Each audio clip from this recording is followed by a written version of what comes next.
Hello friends, હું doctor Bharatbhai Sonani. આપણે medical education સિરીઝમાં વાત કરી રહ્યા છીએ ડાયાબિટીસ વિશે. આપણે છેલ્લા વિડીયોમાં જોયું ડાયાબિટીસમાં કોમ્પ્લિકેશનો કેવા થાય તથા ડાયાબિટીસના લક્ષણો કેવા હોય. આપણે ડાયાબિટીસના કોમ્પ્લિકેશન વિશે ડિસ્કસ કરતા હતા ત્યારે આપણે કીધેલું કે ડાયાબિટીસના લીધે થતો પગનો સડો એટલે કે ડાયાબિટીક ફૂટ ઇન્ફેક્શન, એના વિશે આપણે ડિટેલમાં વાત કરીશું. તો મિત્રો, આજે આપણે આ વિડીયોમાં વાત કરવાના છીએ ડાયાબિટીક ફૂટ ઇન્ફેક્શન એટલે કે ડાયાબિટીસના લીધે થતા પગના સડા વિશે. તો મિત્રો, આપણે આ વિડીયોમાં ડિટેલમાં જોઈશું કે ડાયાબિટીસના ફૂટનો સડા વિશે પહેલા ઇન્ટ્રોડક્શન જોઈશું. આ પછી જોઈશું કે ડાયાબિટીસમાં પગનો સડો એટલે કે ઇન્ફેક્શન શું કામ વધુ થાય. આ ઉપરાંત કેવા રિસ્ક ફેક્ટર હોય તો ડાયાબિટીસમાં પગનો સડો થવાની શક્યતા વધુ હોય.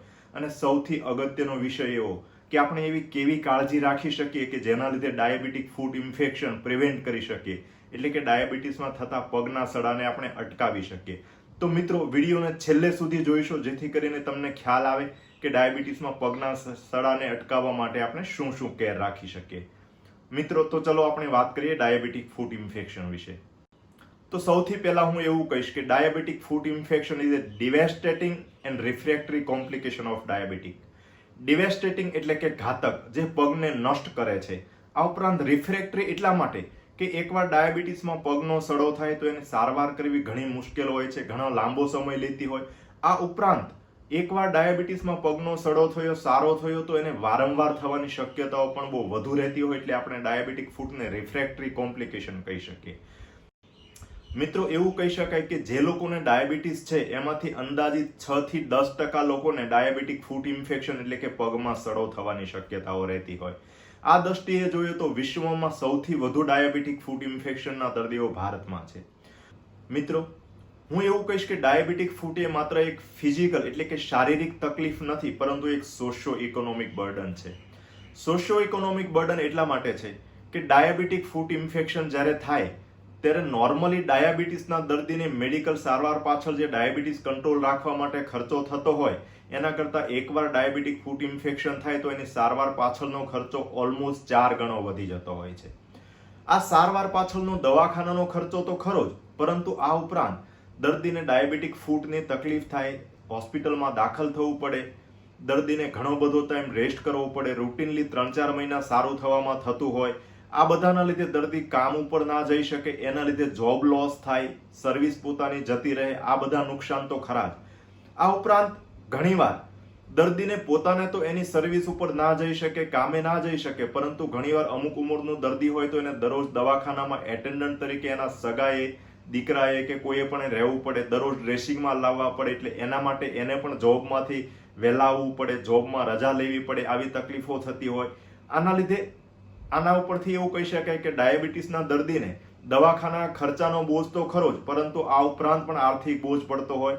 તો એ દ્રષ્ટિએ જોઈએ તો ડાયાબિટીક ફૂટ એ એક સોશિયો ઇકોનોમિક બર્ડન પણ છે, એવું કહી શકાય.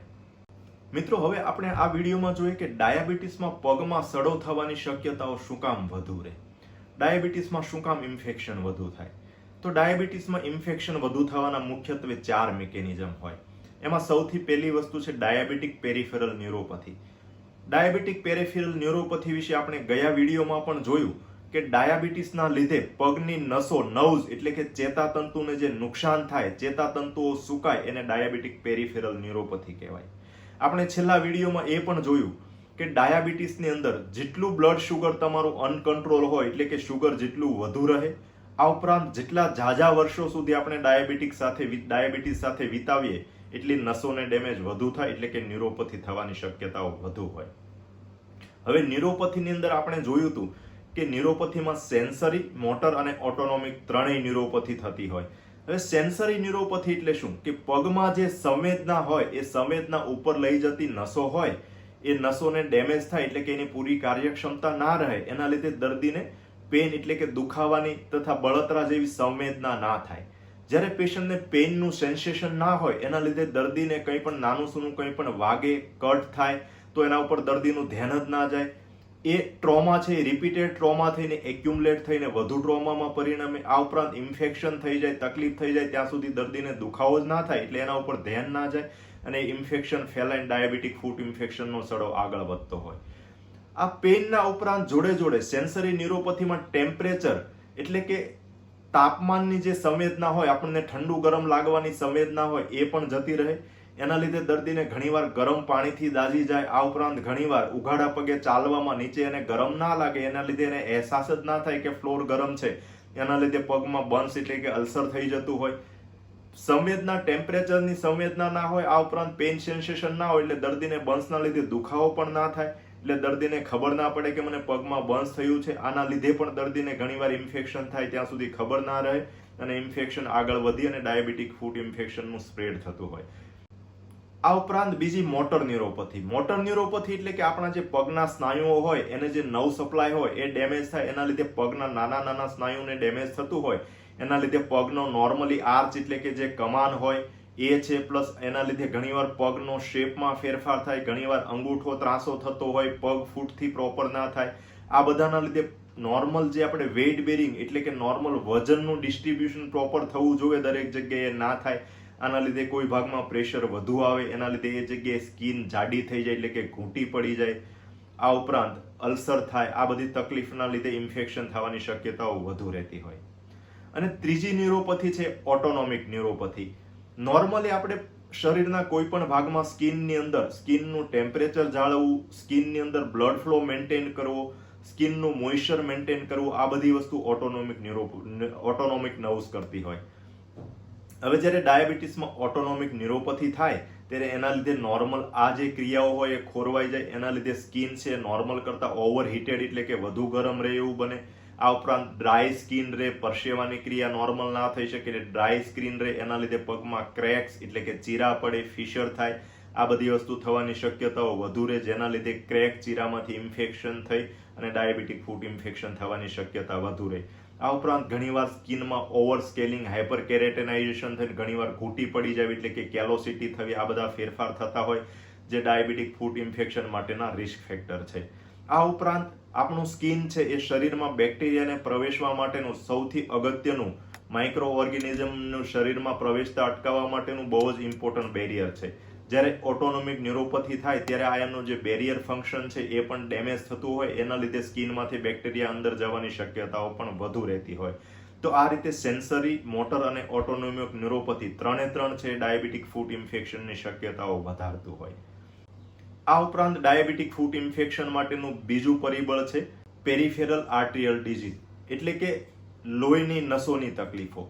લોહીની નસોની તકલીફોની અંદર માઇક્રો એન્જિયોપેથી એટલે કે પગની અંદર જે નાની નાની લોહીની નસો આવેલી હોય એને ડેમેજ થતું હોય. એના લીધે પગના છેડાના ભાગમાં પ્રોપર બ્લડ સર્ક્યુલેશન ના થાય એટલે કે બ્લડ ના મળી શકે.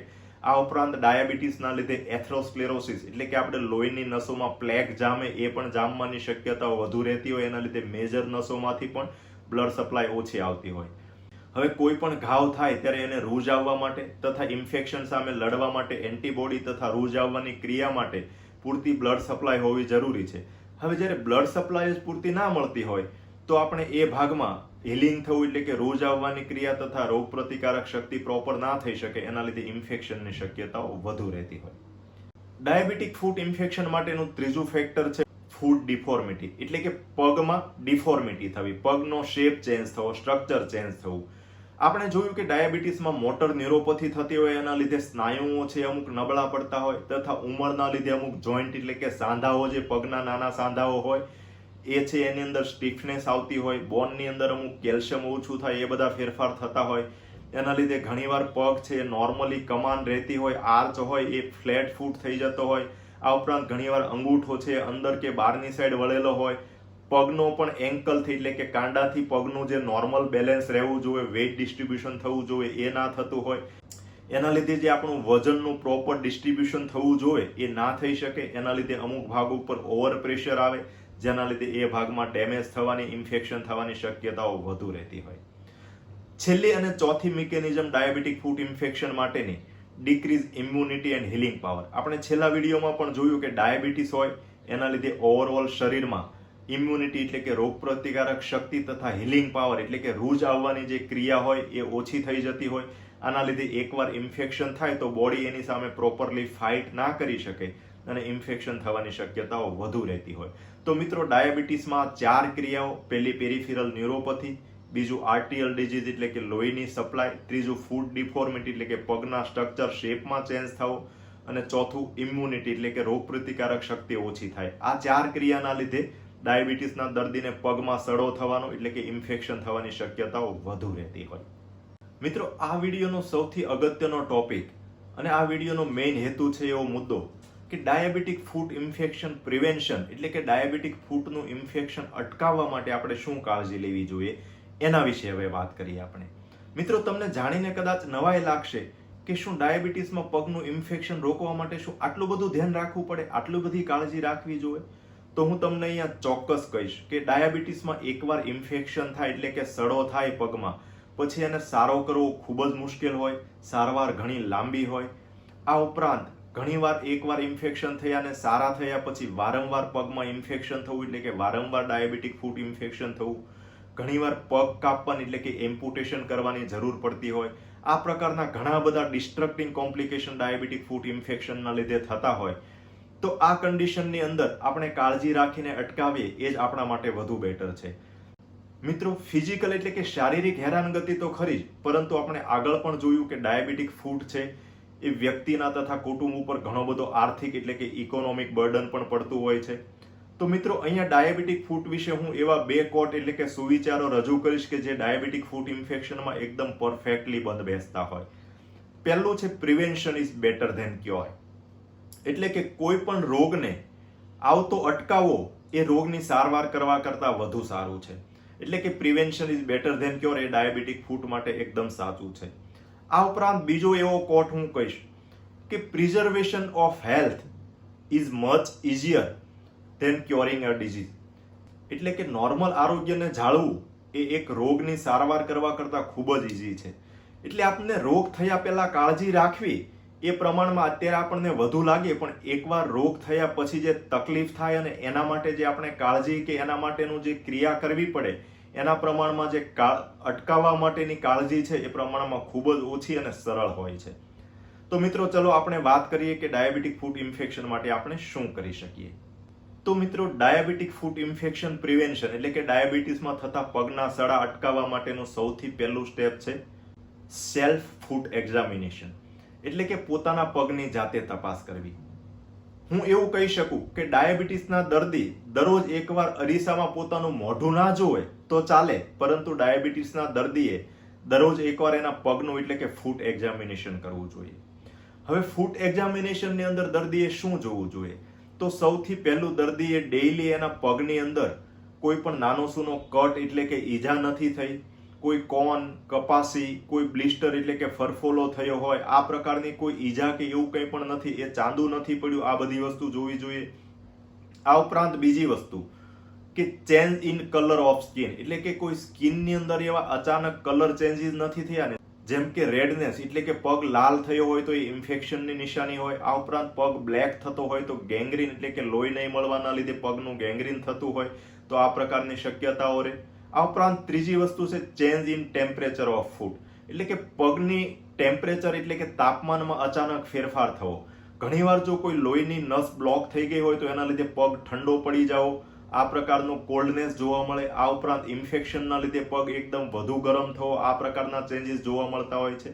મિત્રો, અહીંયા એ વસ્તુ ધ્યાન રાખવાની કે જ્યારે ટેમ્પરેચર જોવો ત્યારે હાથના બેક ઓફ હેન્ડથી એટલે કે પાછળના ભાગ આ રીતે અડાડીને આપણે ટેમ્પરેચર જોવું જોઈએ, જેના લીધે આપણને નોર્મલી સેન્સેશન એ ભાગમાં વધુ હોય એટલે ટેમ્પરેચર સેન્સેશન છે આપણને ફ્રન્ટ કરતા તે બેક ઓફ હેન્ડથી ટચ કરીને આપણે જોઈએ તો આપણને વધુ ખ્યાલ આવતો હોય. આ ઉપરાંત ચોથું ઇન્ફેક્શનમાં છે ટોનેલ ઇન્ફેક્શન એટલે કે પગના નખનું ધ્યાન રાખવું. પગના નખની અંદર ખાસ કરીને નખ વધેલા નથી, નખમાં કોઈ અંદરની સાઈડ નખ વધતો હોય એના લીધે જે નયું પાક્યું આપણે કહીએ પેરોનિકિયા મેડિકલની ભાષામાં કહેવાય એટલે કે નખના ભાગમાં કોઈ ઇન્ફેક્શન નથી, એ પણ આપણે રેગ્યુલર ચેકઅપ કરતું રહેવું જોઈએ. અને પાંચમી વસ્તુ એક્ઝામિનેશનમાં છે વેબ સ્પેસ એટલે કે બધા અંગૂઠાની વચ્ચેની જે જગ્યા હોય છે એની અંદર ઘણીવાર ડાયાબિટીસના દર્દીને એક્સેસિવ મોઇશ્ચર એટલે કે ભીનાશ રહે અને એની અંદર ફંગલ ઇન્ફેક્શન થઈ જતું હોય, અલ્સર થઈ જતું હોય જે દર્દીને ખ્યાલમાં જ ના હોય, જેથી કરીને દર્દી રેગ્યુલર એ ભાગનું ઇન્સ્પેક્શન કરે તો કંઈ પણ ફંગલ ઇન્ફેક્શન કે અલ્સર હોય તો આપણને ખ્યાલ આવી શકે. મિત્રો, સેલ્ફ ફૂટ એક્ઝામિનેશનમાં અમુક બાબતોનું ધ્યાન રાખીએ કે મોટાભાગે ડાયાબિટીસના દર્દીને અમુક ઉંમર પછી પોતાના શરીરનું બેલેન્સ ના રહે એટલા માટે કોઈ ઊભા કે એ રીતે પગની તપાસ કરવાની આદત ના રાખવી. વ્યવસ્થિત બેસી પ્રોપર પોઝિશનમાં આપણે પગનું ઇન્સ્પેક્શન કરીએ.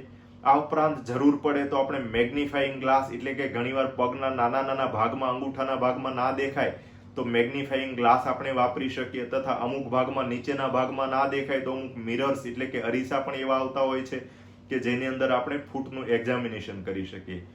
આ ઉપરાંત ઘણીવાર વધુ ઉંમર હોય, દ્રષ્ટિ નબળી પડી હોય તો આપણે જાતે ફૂટ ઇન્સ્પેક્શન ના કરી શકીએ તો દર થોડા અંતરે આપણે ઘરના કોઈ ફેમિલી મેમ્બરની કેરટેકરની મદદ લઈને પણ રેગ્યુલર ફૂટ એક્ઝામિનેશન કરવું જોઈએ. ડાયાબિટીક ફૂટ ઇન્ફેક્શનનું બીજું સૌથી ઇમ્પોર્ટન્ટ સ્ટેપ છે maintain proper blood flow to the foot, એટલે કે પગને પૂરતું લોહી મળે એના માટેની કાળજી રાખીએ. તો એની અંદર કેવા કેવા સ્ટેપ લેવા જોઈએ. સૌથી પહેલી વસ્તુ, પગમાં ઓવરઓલ બ્લડ ફ્લો સારો રહે એના માટેનું ધ્યાન રાખીએ. પગમાં ઓવરઓલ બ્લડ ફ્લો સારો રહે એના માટે આપણે નોર્મલી એક્સરસાઇઝ એટલે કે પગની કસરતો જેવી કે ચાલવું, રનિંગ કરવું, ઉડબેટ કરવી, આ પ્રકારની કસરતો કરી શકાય જેના લીધે પગની બ્લડ ફ્લો, જેના લીધે પગની લોહીની નસો હોય એ સારી રહે અને એના લીધે પગનો બ્લડ ફ્લો સારી રીતે મેન્ટેન થતો હોય. આ ઉપરાંત બીજું, જો કોઈ પણ પ્રકારે તમે બીડી, તમાકુ, માવા, ગુટખા કે અન્ય કોઈ પણ પ્રકારે પણ તમાકુ લેતા હોય તો તમાકુ લેવાનું બંધ કરવું જોઈએ.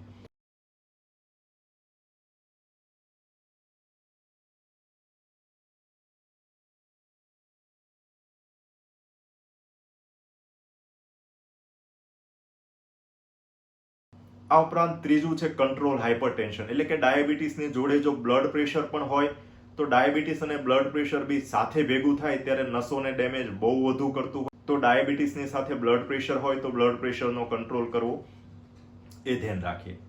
આ ઉપરાંત બીજું ધ્યાન રાખવામાં, પગમાં લોહીની નસો દબાય નહીં એના માટે અમુક પોઝિશન અવોઇડ કરીએ, જેમ કે ક્રોસ લેગ એટલે કે પગ ઉપર પગ ચડાવીને ના બેસવું. આ ઉપરાંત પલાઠી વાળીને શક્ય હોય ત્યાં સુધી ના બેસવું જોઈએ. આ ઉપરાંત ટેબલની ધાર ઉપર પગ લટકાવીને બેસીએ તો એ રીતે ના બેસવું જોઈએ જેથી કરીને પગની લોહીની નસો દબાય નહીં. આ ઉપરાંત ત્રીજું ધ્યાન રાખવાની બાબતમાં કે પગની અંદર કોઈ ટાઈટ બેન્ડેજ કે ટાઈટ મોજા ના પહેરીએ જેથી કરીને પગનું બ્લડ સર્ક્યુલેશન મેન્ટેન રહે. અને ચોથી વસ્તુ, જ્યારે કોઈ પણ સમયે લાંબા સમય સુધી બેસવાનું કે એવી પોઝિશનમાં થતું હોય ત્યારે આપણે દર થોડા સમયે અંગૂઠાની કે કાંડાની મૂવમેન્ટ કરતું રહેવું જેથી કરીને બ્લડનું સર્ક્યુલેશન આપણું મેન્ટેન રહી શકે. હવે ડાયાબિટીક ફૂટ ઇન્ફેક્શન અટકાવવા માટેનું ત્રીજું ઇમ્પોર્ટન્ટ સ્ટેપ છે પ્રોપર ફૂટવેર, એટલે કે યોગ્ય પગના પગરખાનો સિલેક્શન કરવું. તો મિત્રો, ડાયાબિટીસના દર્દીએ ડાયાબિટીસ ફૂટ ઇન્ફેક્શન અટકાવવા માટે આ ખૂબ જ અગત્યનું સ્ટેપ છે. તો ફૂટ કેરની અંદર જનરલી જોઈએ તો ડાયાબિટીસના દર્દીએ ચપ્પલ, સેન્ડલ, સ્લીપર આવી વસ્તુના બદલે શૂઝનો ઉપયોગ પ્રમાણમાં વધુ કરવો જોઈએ. હવે શૂઝની અંદર શું ધ્યાન રાખવું જોઈએ? તો સૌથી પહેલી વસ્તુ પ્રોપર સાઇઝ, એટલે કે ડાયાબિટીસના દર્દીએ એના પગના સાઇઝ માટે પ્રોપર સાઇઝ એવી સિલેક્ટ કરવી જોઈએ કે જેના લીધે પગ બૂટ ડખે નહીં, એટલે કે ઘણીવાર વધુ લૂઝ હોય તો પગ અને બૂટનું ફ્રિક્શન ઘસારો થઈને એના લીધે અલ્સર એટલે કે ચાંદુ પડી જતું હોય, આ પ્રકારનું થતું હોય.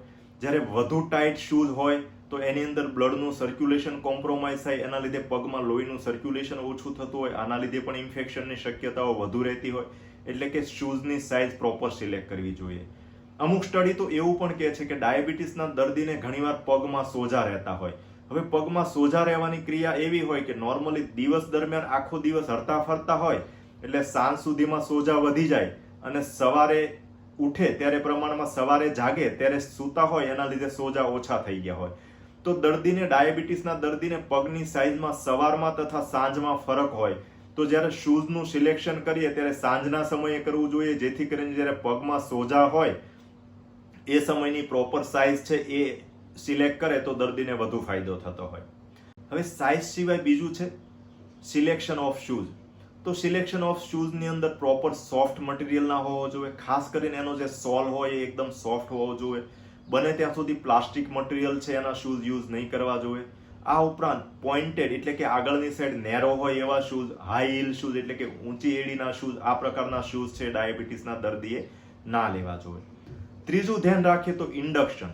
ઇન્ડક્શન એટલે જ્યારે તમે નવા શૂઝ લ્યો ત્યારે પહેલા જ દિવસે એ શૂઝને લાંબો સમય સુધી ના પહેરવા જોઈએ, કારણ કે એના લીધે કોઈ પણ પ્રોબ્લેમ હોય અને એના લીધે શૂઝ ડખીને અલ્સર થાય તો એ આપણને ખ્યાલ ના રહે. એટલે શરૂઆતમાં તમે શરૂઆતમાં અમુક સમય સુધી પહેરો શૂઝ, બીજા દિવસે એના કરતાં વધુ સમય સુધી પહેરો. એમ નવા શૂઝ જ્યારે તમે લો ત્યારે ધીમે ધીમે એને ઇન્ડક્શન કરી અને એ પ્રમાણમાં વાપરવા જોઈએ, જેથી કરીને સાઇઝમાં કે બીજું અન્ય કોઈ પણ પ્રોબ્લેમ હોય તો એના લીધે કોઈ અલ્સર કે ચાંદુ પડવું જેવી તકલીફ થઈ અને ઇન્ફેક્શનનું રિસ્ક ના રહે. ચોથું ખૂબ જ અગત્યનું સ્ટેપ, ડાયાબિટીસના દર્દીઓએ શૂઝ પહેરતા પહેલા હંમેશા ચેક કરવું જોઈએ કે અંદર કંઈ છે નહીં ને. ઘણીવાર નોર્મલી આપણને જ્યારે શૂઝની અંદર સામાન્ય નાની ધૂળ કાંકરી હોય તો આપણે શૂઝ પહેરીએ એટલે તરત જ એ ખૂબ જ પ્રકારનું ડિસ્કમ્ફર્ટ આપે અને એના લીધે આપણે એને બહાર કાઢી નાખીએ. પરંતુ ડાયાબિટીસના દર્દીને સંવેદના ના હોય, એના લીધે અંદરની સાઈડ ધૂળ કાંકરી કે એવું કંઈ પણ હોય તો એ દર્દીને તકલીફ ના આપે, અને જ્યારે એના ઉપર પ્રેશર આવે ત્યારે એ ધૂળ કાંકરીના લીધે અંદર બેસી જાય અને અલ્સર એટલે કે ચાંદુ પડી જવાની શક્યતાઓ વધુ રહેતી હોય. જેથી કરીને ડાયાબિટીસના દર્દીઓએ અંદરની સાઈડ કંઈ છે નહીં એ ખંખેરીને જ હંમેશા શૂઝ પહેરવાનું ધ્યાન રાખવું જોઈએ. આ ઉપરાંત પાંચમું ફેક્ટર છે મોજા પહેરવા. ડાયાબિટીસના દર્દીએ હંમેશા ડાયરેક્ટલી શૂઝ પહેરવાના બદલે સોક્સ એટલે કે મોજાનો ઉપયોગ કરવો જોઈએ. અને જે લોકોને પરસેવો વધુ થતો હોય એ લોકોએ ફ્રીક્વન્ટ ચેન્જ એટલે કે વારંવાર મોજા બદલવા જોઈએ. પરસેવાવાળા એટલે કે મોઇસ્ટ ભીના થયેલા મોજાનો ઉપયોગ ટાળવો જોઈએ. હવે ડાયાબિટીક ફૂટ ઇન્ફેક્શન પ્રિવેન્શન માટેનું ચોથું અગત્યનું સ્ટેપ છે ડેઇલી ફૂટ કેર એટલે કે પગની કાળજી કઈ રીતે રાખીએ. તો પગની કાળજીની અંદર જોઈએ તો સૌથી પહેલું વોશ યોર ફૂટ ડેઇલી એટલે કે ડાયાબિટીસના દર્દીએ ડેઇલી એના પગ છે એ ગરમ પાણીથી, ઉફાળા પાણીથી ધોવા જોઈએ. મિત્રો અહીંયા એ યાદ રાખવાનું છે કે પાણી એકદમ હળવું ગરમ એટલે કે ઉફાળું પાણી, સતત પાણી કહીએ એવું લેવું જોઈએ. કારણ કે વધુ ગરમ પાણી હોય તો ડાયાબિટીસના દર્દીને ઘણીવાર સેન્સેશન ના હોય તો ડાયરેક્ટલી ટબથી પાણી પગ ઉપર નાખે અને એને ખબર ના હોય કે આ વધુ પાણી ગરમ છે, એના લીધે બર્ન્સ થવાની શક્યતા હોય. તો હંમેશા ડાયાબિટીસના દર્દીએ હાથથી પહેલા ચેક કરવું જોઈએ કે પાણી કેટલું ગરમ છે અને એના પછી જ તે યુઝ કરવું જોઈએ, અને વધુ ગરમ પાણી નહીં હોય એનું આપણે ખાસ ધ્યાન રાખીએ. બીજું સ્ટેપ છે ડ્રાય ઇટ પ્રોપરલી એટલે કે પગને ધોયા પછી ખૂબ જ સરસ રીતે પગને કોરા કરવા જોઈએ. ખાસ કરીને જે બે અંગૂઠાની વચ્ચેની સ્પેસ હોય એ ભાગને આપણે વ્યવસ્થિત સાફ કરીએ, વ્યવસ્થિત કોરું કરીએ, જેના લીધે અહીંયા ફંગલ ઇન્ફેક્શન થવાની શક્યતાઓ ઓછી રહેતી હોય. ત્રીજું સ્ટેપ છે પ્રોપર સ્કિન કેર એટલે કે પગની સ્કિનની કેર લઈએ. પગની અંદર જો ડ્રાય સ્કિન રહેતી હોય, અમુક ક્રેક્સ, ફિશર્સ એટલે કે એ પ્રકારનું થતું હોય તો એના માટે આપણે પ્રોપર મોઇશ્ચરાઇઝર એટલે કે સ્કિન સોફ્ટ રહે એના માટેનું મોઇશ્ચરાઇઝરનો ઉપયોગ કરીએ. અહીંયા ખાસ એ ધ્યાન રાખવાનું કે મોઇશ્ચરાઇઝરનો ઉપયોગ છે પગની સ્કિન ઉપર કરવાનો છે, પરંતુ અંગૂઠાની વચ્ચેની સ્પેસ જે છે, વેબ સ્પેસ છે, એની અંદર છે મોઇશ્ચરાઇઝરનો ઉપયોગ નહીં કરવાનો. હવે ચોથું સ્ટેપ ફૂટ કેરની અંદર છે નેઇલ કેર એટલે કે પગના અંગૂઠાની નખની કાળજી રાખીએ. તો એની અંદર અલગ અલગ સ્ટેપની અંદર જોઈએ તો સૌથી પહેલી વસ્તુ નિયમિત રીતે નખ કાપવાનું રાખવાનું. નખ મોટા થાય એના લીધે ઈજા થવાની શક્યતાઓ વધુ રહેતી હોય એટલે નિયમિત સમયે નખ કાપવા. બીજું સ્ટેપ, નખ કાપવાની અંદર વધુ પડતા નાના નખ કાપવાની કોશિશ નહીં કરવી, કારણ કે એના લીધે ઘણીવાર નેલ કટરથી સ્કિનમાં ડેમેજ થઈ અને ઇન્ફેક્શન થવાની શક્યતાઓ વધુ રહેતી હોય. ત્રીજું ઇમ્પોર્ટન્ટ સ્ટેપ નેલ કેરની અંદર નખ છે એ બને ત્યાં સુધી સ્ટ્રેટ કાપવાના. નખના શેપ પ્રમાણે તમે કર્વડ રીતે કાપવાની કોશિશ કરો તો ઘણીવાર એંગલ ઉપર કે નેલની એજ બાજુ ડેમેજ થવાના લીધે ઇન્ફેક્શન થવાની શક્યતાઓ વધુ રહેતી હોય એટલે બને ત્યાં સુધી ડાયાબિટીસના દર્દીએ નેલ છે સ્ટ્રેટ કાપવાનું રાખવું. આ ઉપરાંત ચોથું ઇમ્પોર્ટન્ટ સ્ટેપ છે કે નેલ કાપ્યા પછી કોઈ પણ એંગલ હોય, ધાર હોય એટલે કે કોઈ પણ શાર્પ વસ્તુ હોય તો એને ફાઇલરથી એને બ્લન્ટ કરી નાખવી એટલે કે ઘસીને એને સ્મૂથ કરી નાખવું. કારણ કે ઘણીવાર આ પ્રકારનો નખ કાપ્યા પછી જો કોઈ પણ શાર્પ ખૂણો હોય તો એ એકાબીજી પગને લાગવાથી ઈજા થાય. આ ઉપરાંત ઘણીવાર કપડાં પહેરવામાં કે સૂતી વખતે ઓઢવામાં કે એ વસ્તુ એ ખૂણામાં ભરાય તો એના લીધે ખેંચાઈને નખ એવલ્જન થઈ જાવ એટલે કે નખ ખેંચાવો, નીકળી જવો જેવી શક્યતાઓ પણ રહેતી હોય. જેથી કરીને આ પ્રકારના એંગલ છે એને ઘસીને સ્મૂથ કરી નાખવા જોઈએ. મિત્રો, ઘણીવાર ડાયાબિટીસના દર્દીને ઉંમરના હિસાબે પ્રોપરલી જાતે નખ ના કાપી શકે તો ઘરના બીજા સભ્યોની મદદ લેવી જોઈએ. આ ઉપરાંત ઘણીવાર નખ એટલા ખરાબ થઈ ગયા હોય કે નોર્મલ નેલ કટરથી ના થઈ શકે તો કોઈ પણ પોડિયાટ્રિસ્ટ અથવા તો ડોક્ટરની મદદ લઈ અને પ્રોપર નેલની કેર લેવી જોઈએ. આ ઉપરાંત પાંચમું સ્ટેપ છે વેબ કેર એટલે કે પગના અંગૂઠાની વચ્ચેનો ભાગ છે એની પ્રોપર કાળજી લઈએ. આપણે આગળ જોયું એમ એ ભાગને વ્યવસ્થિત ડ્રાય કરીએ. આ ઉપરાંત રેગ્યુલર એનું ઇન્સ્પેક્શન કરીએ કે એની અંદર કોઈ પણ ઇન્ફેક્શન કે એવું નથી થતું. જો વધુ મોઇસ્ચર એટલે કે એ પ્રમાણમાં અહીંયા ભીનું રહેતું હોય તો આપણે કોઈ પણ સાદો પાવડરનો યુઝ કરીને એને ડ્રાય રાખીએ, આ પ્રકારની કેર લઈએ તો ડાયાબિટીક ફૂટ ઇન્ફેક્શન થવાની શક્યતા ઓછી રહેતી હોય. આ ઉપરાંત છેલ્લું ડાયાબિટીક ફૂટ માટેનું ડૂઝ એન્ડ ડોન્ટ્સ જોઈએ, એટલે કે ડાયાબિટીસના દર્દીએ બીજું શું ધ્યાન રાખવું જોઈએ. તો ડાયાબિટીક ફૂટ ઇન્ફેક્શન પ્રિવેન્ટ કરવા માટે સૌથી પહેલું step proper control of diabetes.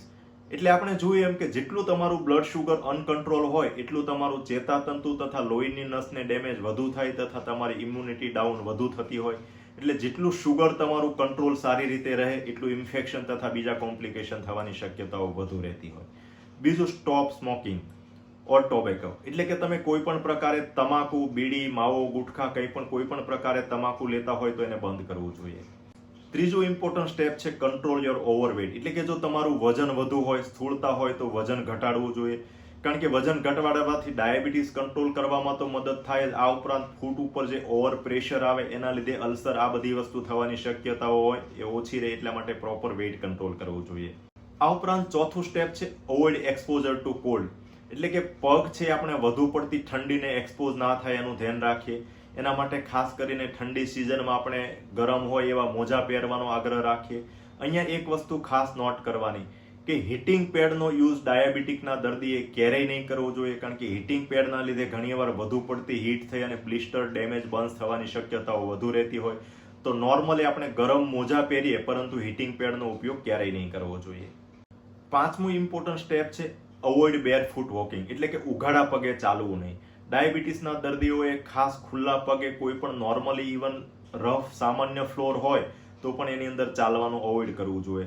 આની સાથે સાથે ઘણીવાર બેરફૂટ ડ્રાઇવિંગ, એટલે કે ઘણા બધાને એવી આદત હોય કે ડ્રાઇવિંગ કરતી વખતે બૂટ ચપ્પલ ના પહેરતા હોય, તો બેરફૂટ ડ્રાઇવિંગ પણ કરવું નહીં. એના લીધે પણ ડાયાબિટીસમાં ઘણીવાર ઇન્ફેક્શન, અલ્સર થવાની શક્યતા તથા ઇન્ફેક્શન થવાની શક્યતાઓ વધુ રહેતી હોય.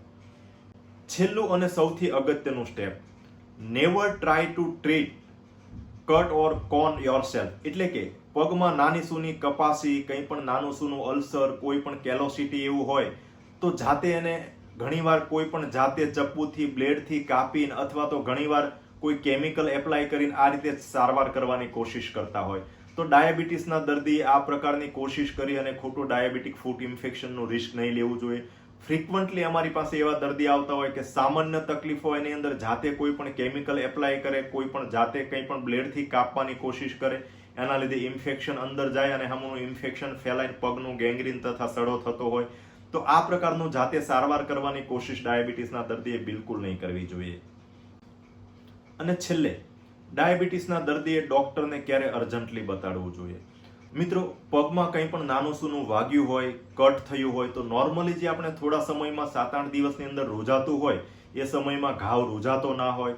આ ઉપરાંત કટની આજુબાજુમાં લાલ થવું, સોજો આવવો, ગરમ થવું, એટલે કે ઇન્ફેક્શનના લક્ષણો જણાતા હોય તો તરત આપણે કોઈ પણ નજીકના સર્જન અથવા તો ડાયાબિટીક ફૂટના સ્પેશિયાલિસ્ટ ડોક્ટરને આપણે બતાવી અને આગળ વધવું જોઈએ.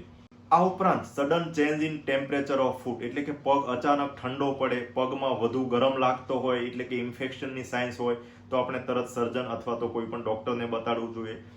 ત્રીજું છે સડન ચેન્જ ઇન કલર, એટલે કે પગ અચાનક કાળો પડતો હોય, ગેંગ્રીન થતું હોય, લાલ થતો હોય તો ઇન્ફેક્શનની સાઇન હોય તો આપણે ડાયાબિટીસના ડોક્ટરને તરત બતાવવું જોઈએ.